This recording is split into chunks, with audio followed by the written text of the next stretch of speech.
Alex, I was out in the garage last night trying to organize my miscellaneous fasteners bin, which is basically just a plastic bucket where hope goes to die. And I realized something. Being a maker in 2026 is starting to feel less like a scavenger hunt and more like walking into a high-end appliance store. Is this about the 3D printing news? Because I saw you eyeing those bamboo lab specs. You look like a kid staring through the window of a candy shop, Tiger. It's true. My first printer back in the day looked like it was held together with nothing but prayers and zip ties. If you wanted a spare part, you had to wait 3 weeks for a package from overseas that looked like it had been run over by a tractor. But the word on the street is that Bamboo is opening actual physical retail stores here in the States. You'll be able to walk in, touch the machines, and, heaven forbid, talk to a human being. See, that's the part that scares me for you. You're going to walk into a store, get hypnotized by a Core XY gantry moving at Mach 1, and walk out 3 grand poorer. How do we actually navigate this without emptying the mortgage fund? Well, the landscape has leveled out. If you're just dipping your toes in, maybe you're getting a kid their first machine, you can stay under $200 and get something that doesn't feel like a toy. But that $500 sweet spot, that's the lightning zone. You're getting speed that would make a cheetah nervous, and it works right out of the box. No more spending 4 hours leveling a bed like you're trying to balance a marble on a needle.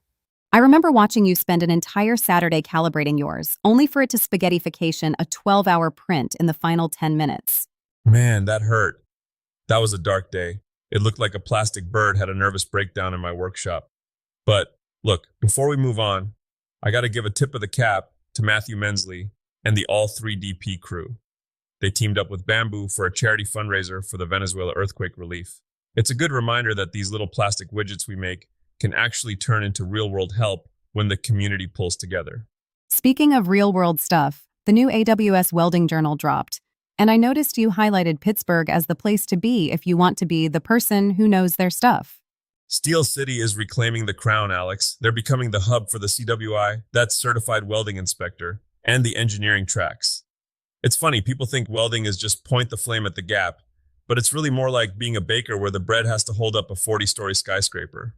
I saw the note about material science. Do people really get paid the big bucks just to decide which stick to use on which plate?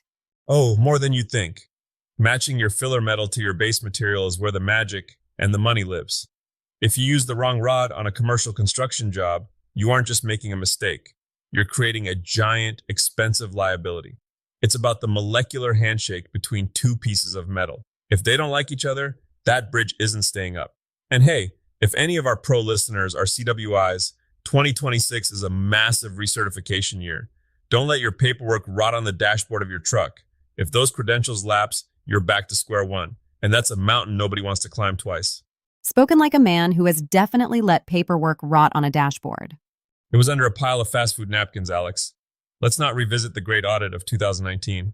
Okay, let's pivot from the heavy metal to something surprisingly quiet. You were reading about Catherine Nicolai. She basically built a kingdom out of boring stories?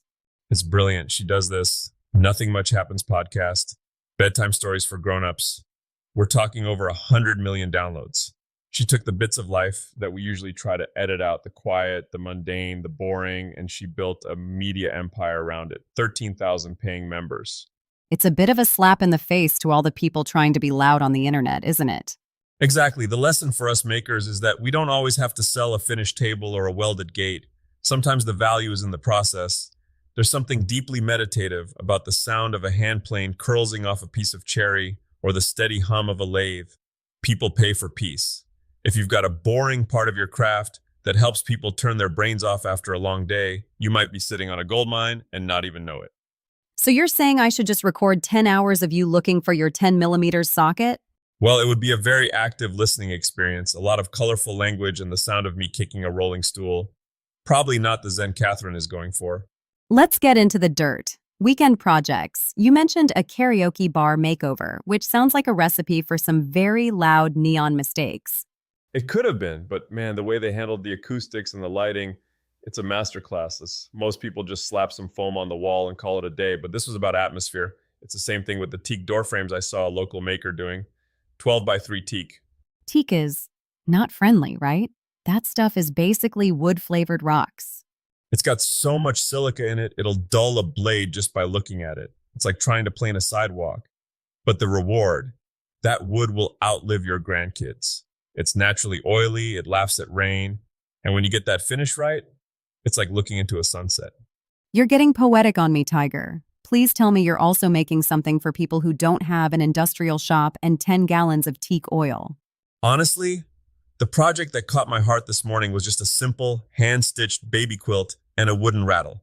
Look, we build high-tech printers and we weld skyscrapers, but the things that actually stick around, the family heirlooms, are usually the ones that fit in a cradle. There's no feeling quite like handing someone a gift and knowing it's going to be the thing their kid carries around until the stuffing falls out.